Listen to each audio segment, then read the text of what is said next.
संशोधन कानून लागू होते ही देश के कई हिस्सों में विरोध प्रदर्शन शुरू हो गया है।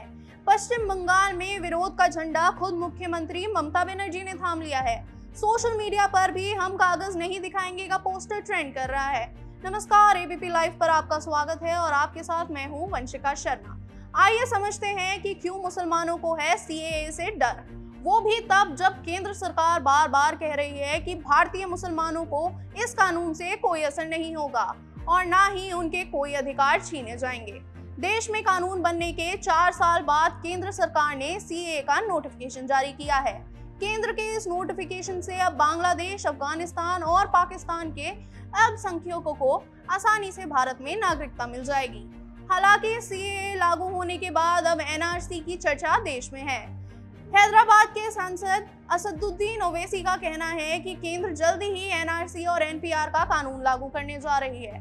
ओवैसी के मुताबिक संसद में अमित शाह ने एक बार कहा था कि पहले सीएए आएगा, फिर एनआरसी और एनपीआर लाया जाएगा। पहले जानते हैं कि एनआरसी क्या है और एनपीआर से कितना अलग है। राष्ट्रीय नागरिक रजिस्टर एक दस्तावेज है जो नागरिकता से जुड़ा हुआ है। इसमें स्थायी नागरिकों का रिकॉर्ड रखा जाता है। भारत में पहली बार 1955 में नागरिकता से जुड़े कानून का इसमें जिक्र किया गया था। आमतौर पर विदेशी सीमा से घिरे हुए राज्यों में एनआरसी दस्तावेज तैयार करने की बात की गई है, जिसमें अवैध घुसपैठियों के आसानी से पहचान की जा सकेगी। बात एनपीआर की करें तो ये भी एक रजिस्टर है जिसमें ऐसे देश और विदेश के सभी नागरिक शामिल किए जाते हैं। सरकार डाटा मेंटेन करने के लिए ये तैयार करवाती है। एनपीआर का मुख्य उद्देश्य लोगों की गतिविधियों को जानना भी है, जिससे कोई बड़ी अनहोनी ना हो जाए। केवल 3 पॉइंट में जानिए मुसलमानों को एनआरसी से डर क्यों है। पहला, पूर्व उत्तर के राज्य असम देश का ऐसा एकमात्र जगह है जहां पर एनआरसी रजिस्टर तैयार किया गया है। असम सरकार के मुताबिक राज्य में एनआरसी तैयार करने में 3 साल का वक्त लगा। इन 3 साल में 3.29 करोड़ नागरिकता साबित करने के लिए 6.5 करोड़ दस्तावेज सरकार को भेजे। दूसरा, मुसलमानों को एक बड़ा डर एनपीआर, एनआरसी और सीएए की क्रोनोलॉजी को लेकर है। मुसलमानों को डर है कि एनपीआर के नाम होने के बाद अगर एनआरसी में अपना नाम रजिस्टर नहीं करा पाए तो उनकी नागरिकता रद्द हो जाएगी। भारत सरकार जो एनआरसी और सीएए लागू करने की तैयारी कर रही है वो म्यांमार के 1982 में नागरिकता नीति से मिला जुलता है।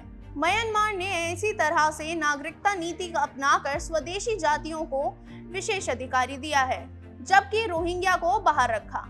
तीसरा है, देश में अगर एनआरसी लागू होता है तो इसे अमल में लाने की जिम्मेदारी सरकार, अधिकारियों और कर्मचारी पर रहेगी। असम में एनआरसी डाटा फाइनल करने के लिए राज्य सरकार ने 60,000 कर्मचारी लगाए थे।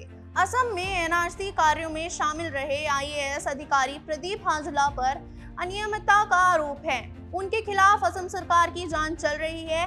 गैर सरकारी संस्था सीजेपी के मुताबिक असम में ऐसे कई लोग हैं जिनके पास नागरिकता के दस्तावेज थे, लेकिन अधिकारियों के अड़ियल रवैये और लापरवाही की वजह से उनके नाम एनआरसी की सूची में शामिल नहीं किया गया। इन वजहों के चलते मुसलमानों को डर है कि अगर सीएए लागू होता है तो उन्हें मुश्किलें झेलनी पड़ेगी।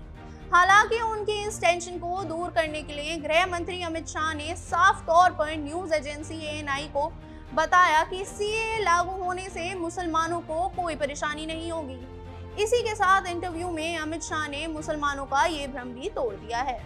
धन्यवाद, हमारे साथ ऐसे ही जुड़े रहिए एबीपी लाइव पर।